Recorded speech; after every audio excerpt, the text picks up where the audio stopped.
Agora, você sabe que eu achei, cara, pra ser honesto, que eu tive, né? Eu tive, mas tive assim, fraco. Era um resfriado. Eu acho que é um negócio disfarçado de resfriado. Porque você perde o paladar e o olfato. Quando você perde um sentido, né? Você fala, meu, esse negócio é punk. Não é uma... gripezinha. Né? Você fala, porra, como é que isso aqui fez em mim pra eu perder o paladar? Você não sente nada.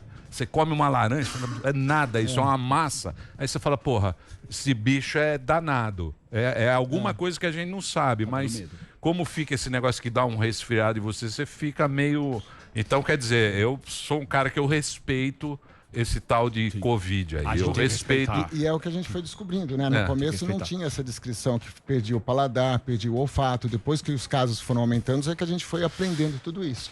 E o que ele falou de interessante da gripezinha, você sabe que numa boa parte das epidemias era uma coisa comum, né? Os órgãos do governo, eles amenizarem a gravidade para acalmar a população enquanto se ganhava tempo para poder saber como que ia administrando isso.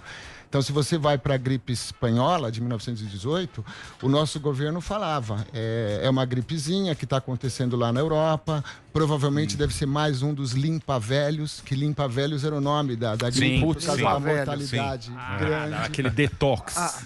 Um detox. E aí que começou a aparecer, que aí começou a ter a gravidade, que é o que aconteceu na Itália, por exemplo. Eles foram pegos de surpresa, né? Eles não sabiam daquela quantidade gigantesca de pacientes que iam ser internados e não ia ter conta o número de leitos. Né? Professor, posso... Não, queria...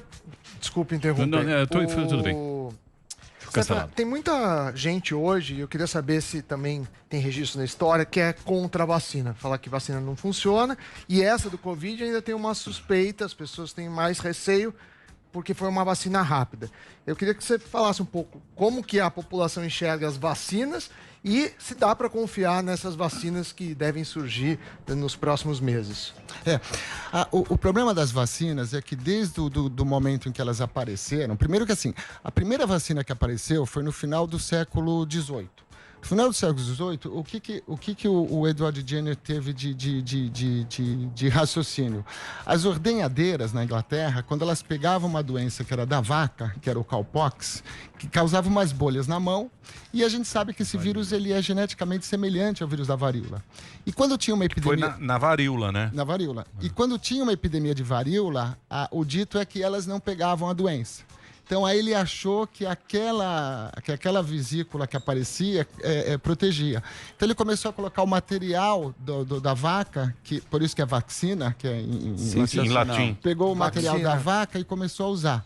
Então, daí mostrou resposta adequada, mas já começou o tabu. Era uma coisa inadmissível. Como que você vai pegar o material vai fazer mal, e vai colocar em você? E na época... uma escoriação. E tá no livro.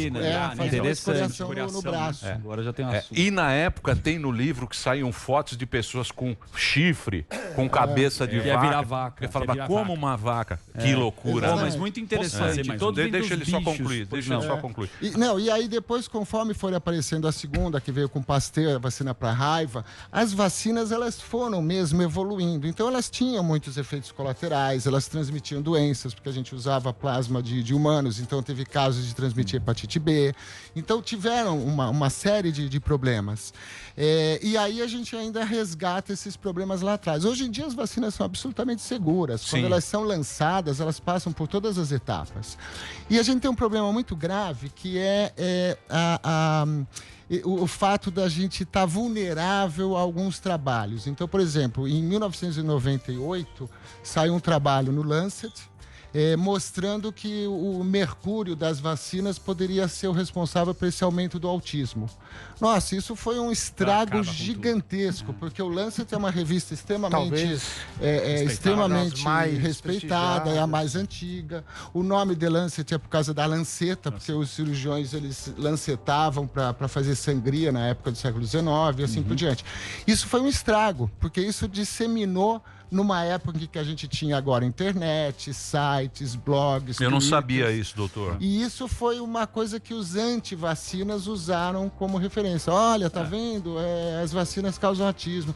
Junto de questões filosóficas, de pessoa que é contrária a qualquer coisa estranha no seu organismo, motivos religiosos. Então a gente tem, por exemplo, na Europa e na América do Norte, a gente tem o que a gente chama de cinturões bíblicos. São cinturões de comunidades muito ortodoxas que são contra as vacinas.